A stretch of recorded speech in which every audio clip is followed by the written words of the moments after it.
Preserving Energy with Appalachian Knowledge, or PEAK, is a self-sustaining home that combines modern design with the Appalachian spirit.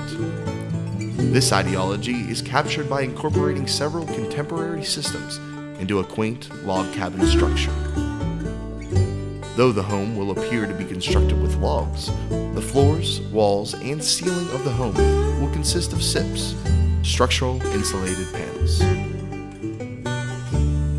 Although log walls have a low R value, SIPs, with a half-log exterior, provide a significantly higher R value while maintaining a rustic log cabin look and feel. The kitchen contains an array of state-of-the-art smart appliances. These appliances drastically reduce power consumption by communicating with each other and making decisions on how to reduce power usage. To maximize the space, the kitchen blends into the dining and living room areas. The living room and dining room act as the entertainment center and gathering place for the home.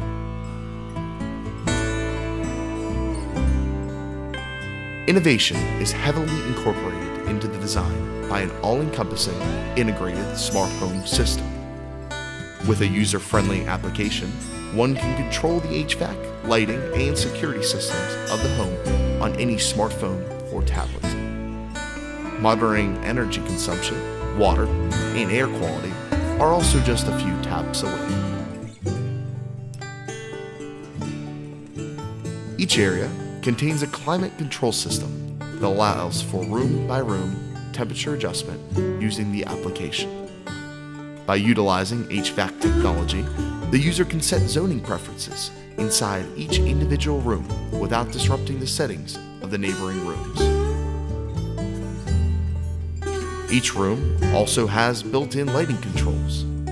This system will be accessible via the smart application.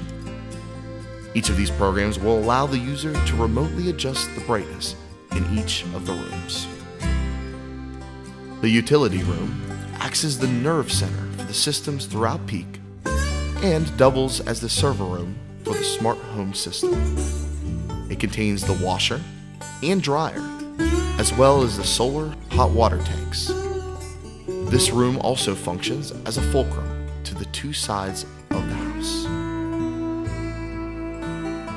PEAK will ultimately change the vision that society has of energy-saving homes by combining affordability, energy efficiency, and reliability while sustaining a comfortable, homey setting. For the modern Appalachian family, this home provides a balanced environment of technology and tradition.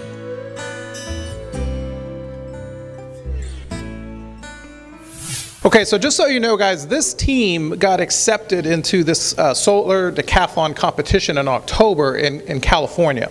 And so we're going to just learn a little bit about how this happened, and this is a very elite honor just to be accepted into the competition, but you guys are getting ready for the big show, right? So if you don't mind, let's just sort of take turns. I'll throw a question out and you guys can just answer them. But I'm really interested how, you know, WVU doesn't necessarily have like an architectural school or anything like that.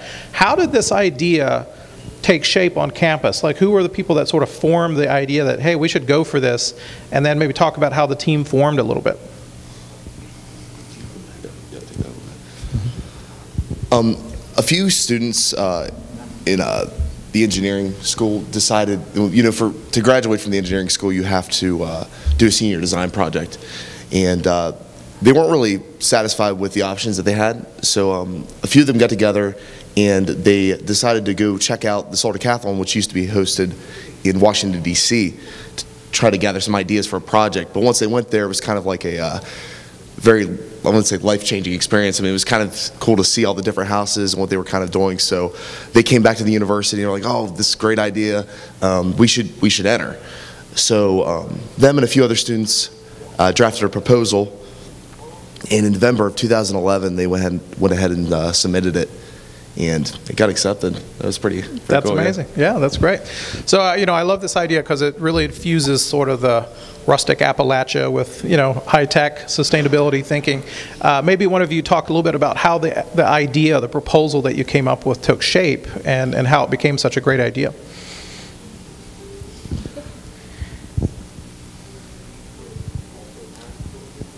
Well, whenever we started writing the proposal, we wanted to do something different. Everybody seemed to all have about the same idea. They wanted to make a home that was completely contemporary and the future.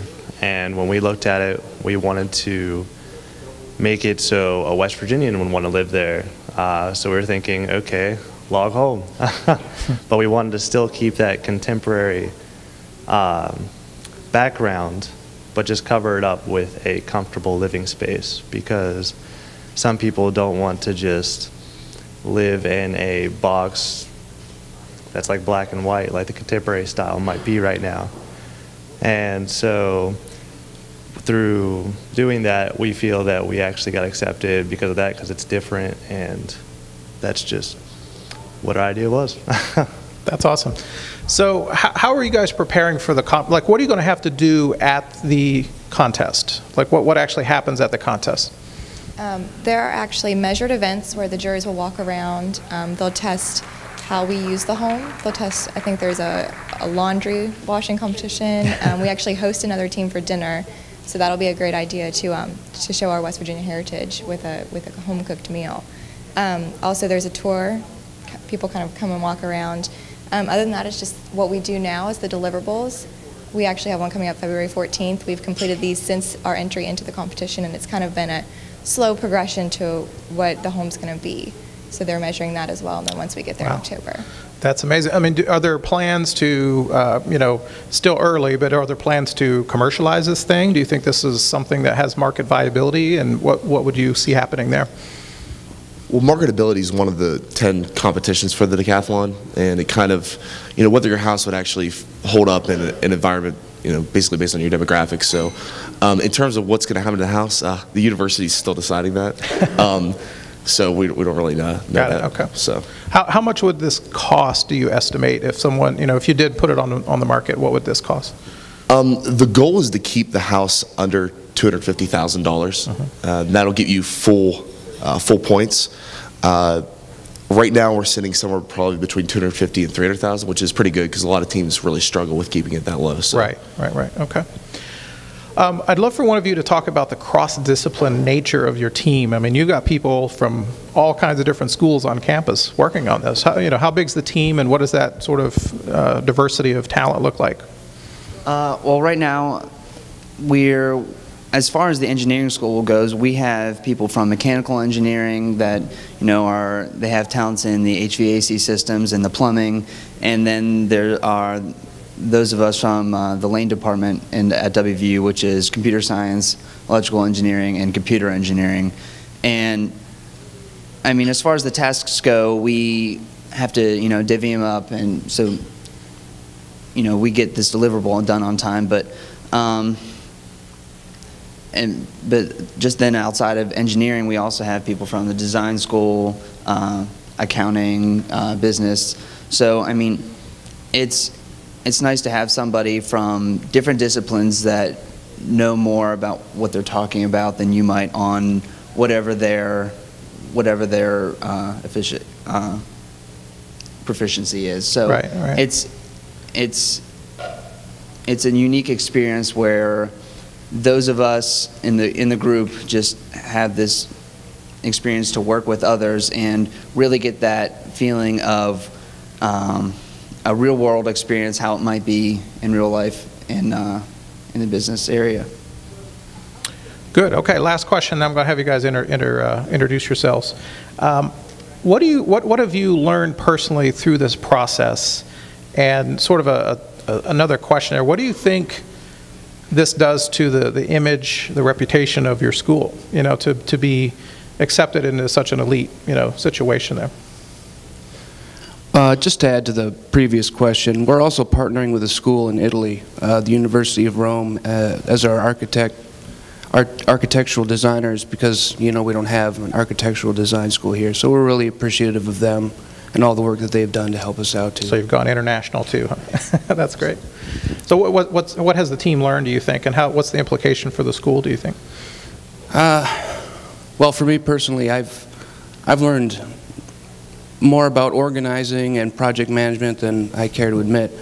It's been a huge experience for me, and the exposure that I've gotten because of this project is going to be so rewarding to probably every aspect of my career in the future. Do you want to? Yeah, I know Stephen mentioned about, or Matt mentioned the nature of like working with the different schools. I mean, it is kind of a cool experience. You don't typically, I mean, being an engineer, you're just going to see engineers every day, but to be able to work with the different disciplines and the different majors, I mean, it's an incredible experience you wouldn't really normally get. Yeah. So I mean, not just about sustainability, but just on that from a communication aspect, it's kind of cool. So. And that's really the genesis of a lot of innovations when cross disciplines get together and collaborate. So that's really fantastic. Real quick, we'd love to know your name, where you're from, what you're studying. So let's just get that real quick. And speaking to the mic, please bring that microphone right up. Okay. My name's Dana Shear. I'm studying sustainable management here at the Davis College of Design. My name is Braden Belanca. I am a computer engineering major and for the engineering school. I'm from Wheeling. My name is Matthew Cunningham, and I'm studying electrical engineering, and I'm from Carmichaels, Pennsylvania. My name is Corey Posey. I'm from Clarksburg, West Virginia, and I am studying interior design with the Davis College. My name's Stephen Rubinski. I'm from Pocahontas County in West Virginia, and I'm an accountant student in the Business and Economics College. That's really awesome. So you guys got a grant that was fairly significant. It was $100,000, something like that. Is that Yes. right? But it sounds like you still need a little more support. What kind of things could, maybe if there's people in the audience that want to support what you're doing, what do you need? Steve, do you want to Get ready for the ask. Right up to your mouth. Yeah, be bold. As the finance lead for the project, I'm controlling, managing the budget, and also looking to fund the entire project. So one of the things that the DOE makes us do is actually go through it and get everything donated, except for the $100,000 grant that they give us. And so I work with a lot of different companies to get things like to build the house, to put into the house, to cover expenses for travel. And so whenever all that's added up together, I mean, it gets up to over $500,000. I think we're estimating it to possibly go up to even $750,000. So Wow. it's a big job. How much have you raised so far, other than the grant? I'd say we're probably around between 30 and 40% complete, and then, but that's mainly the house materials because we're looking to build pretty soon. Okay. And So then we've got in a the ways to future- go. We need to pass the hat. We always need help. Always need help. But we're definitely pushing forward, and as we move on, and as more publicity goes on, we feel like it's going to shoot off pretty quick. Excellent. Well, guys, this is what it's all about. Let's give them a round of applause and thanks, and wish them luck in October.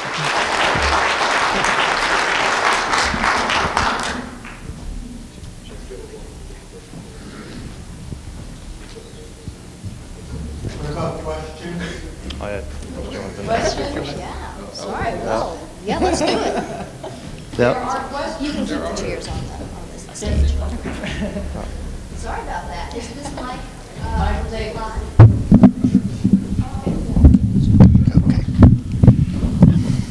I'm sorry if I'm repeating what you already said, but I really missed a lot. Next time, really put the mic up to your mouth. Sorry. I really appreciate what you're doing for lots of reasons, but I don't understand how you can call this affordable housing at $250,000. In the past, the DOE didn't have that regulation of the $250,000, and they were going very expensive. So that one of the challenges that they put on us is they really want to lower that amount. Yes, $250,000 is still a lot of money, but when you take in consideration that it's a solar-powered house and it has a bunch of smart home technology, it's not too bad, I would say, I guess. But they're trying to make it lower and lower as time goes on. I know solar panels have halved in cost over the last 10 years, so we're just kind of trying to keep pushing forward to lower that price, and hopefully maybe in the future the DOE can lower that to maybe even $150,000, who knows. And cost typically comes down with scale, obviously. This is more of a pilot, so hopefully that can drive price down. Hi, I'm Marianne Mull. I ran into the Solar Decathlon on a trip to Washington, D.C. a couple of decades ago, and I thought it was so cool. So I'm really proud that West Virginia is represented. Good luck. My question is, can you tell the prospective buyer how much would be saved on utility bills by living in your house?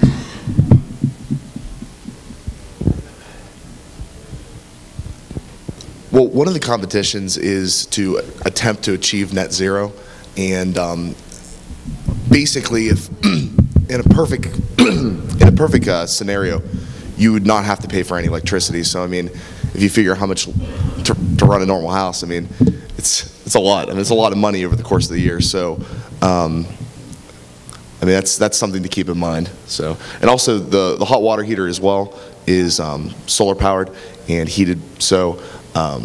You save on that as well, so it's kind of nice. Other questions? One more. How well does the solar water heaters work in, cold, cloudy weather? A solar water heater can reach temperatures up to 150 degrees at the end of the shower head. So if you're taking a shower, initially when it's heated, it's up to 170, 175, and as it runs through the piping, depending on insulation, it can reach temperatures of up to 150 degrees at the shower or sink head, but you can also adjust it to be even hotter than that. But on when it's not sunny out, like when it's not ideal conditions, is it still able to? There are rays of heat that go through clouds, so even on a cloudy day you will still get heat through the pipes. Not as much, but you still get some. Okay. I have one last question. We have a lot of professionals, exhibitors, suppliers in the room, and certainly even more so have attended this conference. And I believe your trade show booth representative made a lot of connections yesterday. And in terms of getting what you need to get this project done, do you welcome expertise from the U.S. Green Building Council members and raters that can help you rate your building so you can talk about the metrics, just exactly how your unit is performing? Do you already have that kind of expertise on your team? In terms of expertise, what do you need from the people in the room? Suppliers, architects, engineers, energy raters? We absolutely always need that kind of help because, I mean, as you all know, we're all just students in this area, so we don't have the professional expertise that someone in the real world would have. So we do have several professional contacts, some of them which are here already we've spoken to in the past and have helped us revise our building information model, and they've worked with us on architectural and structural calculations, a lot of things like that. We're always looking for someone else to help us do certain things. I honestly don't know of any certain areas where we need help right now, but I mean the help is always welcome whenever somebody is looking to do so. Okay, is that it? Any others? Another question. One more to go. Okay. Number one, how big is the house? How many square feet? 1,000. and you're talking about a very sophisticated HVA system. Who are you working with to develop that? Currently, we're looking at a Mitsubishi mini split HVAC system that is instead of using ductwork, it uses coolant lines that are run through the house and runs into individual systems in between the zones of the house. Okay. Oh, one more. Can you use hot water, from solar hot water to heat the house?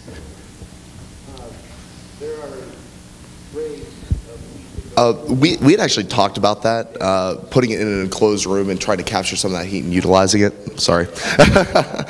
But in the current design, it is not going to be used as an extra heat source, no. Is it possible?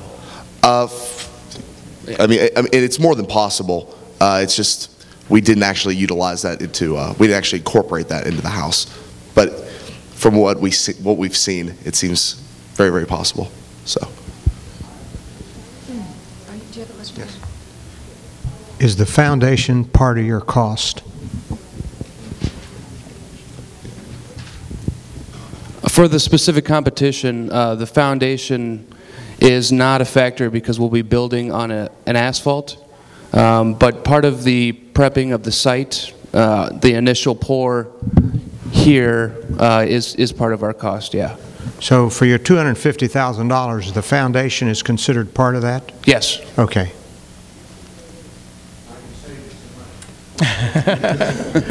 At this stage of the game, are there things what are the most outstanding things that you would do differently now if you were starting at this point?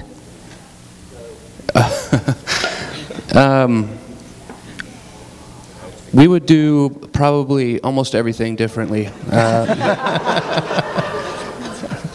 Because we've gotten the experience and we know like a timetable, we have a better feel for how long things take and how much work is needed and how many people are needed to accomplish it. We would definitely plan ahead. We would focus more on certain areas than others, and we would finish earlier. But yeah, we would probably do almost everything different. How many competitors are you up against? Like, who are some of the schools that you'll be up against? Do you know? There are 19 other schools across the world, not just the United States. There's 2 Canadian schools. There's a school from the Czech Republic. There's a school. The last competition, there were schools in New Zealand and Europe. So it's definitely global. There's Stanford here in the United States, Las Vegas, 2 schools in Virginia, and Canton. I don't know. There's 3 schools from California that are there this year. So. When this is all said and done, what are your plans? I would like to know what your individual plans are for the next 5 years or so. And what I'm really asking is, are you going to bring this back to West Virginia? Are you going to bring your brains and your talent back here and invest it? Yeah, I've considered going on to pursue my doctorate in the same kind of field, staying here, and definitely giving back to the community because it's given me so much already. Ideally, yeah, I would like to stay in West Virginia. You know, being a computer engineering major, you know, a lot of the different systems that we've built and kind of decided on, I mean, it's given me a lot of good experience, a lot of good ideas. So, I mean, if the jobs are available, absolutely, staying here. I actually already have plans for my future in the Pittsburgh region, and not so much in the sustainable energy field, but if the opportunity arose in the future, I would definitely have a foot in the door already. Being a member of this project has shown me the parallels between interior design and architecture. So unfortunately, we don't have an architecture program here. I would love to see one started, but my plans as for now would be grad school for architecture. I'm graduating in May, and this summer I'm actually staying here to take a CPA class with Becker, so I'm looking to get certified to be a public accountant, and then in the future I hope to get a job in a public accounting firm. Just one last thing, we have two members of the team right here. I'd like to recognize them as well. If they could introduce themselves and their name and their department and the last question.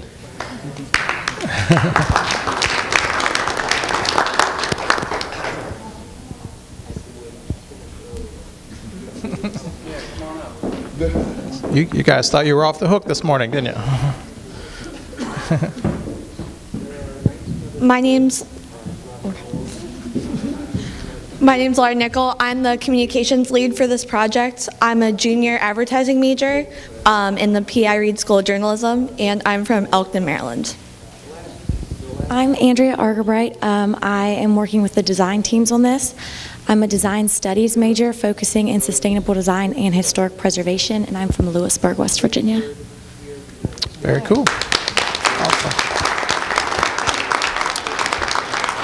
I don't know, guys, based on the questions and Becky putting you on the spot, I don't think we're going to let you out of here. So, no. We really appreciate you guys coming and sharing your stories with us. We wish you the best of luck and really do ask for any help that you need, okay? Thank you. All right, thanks.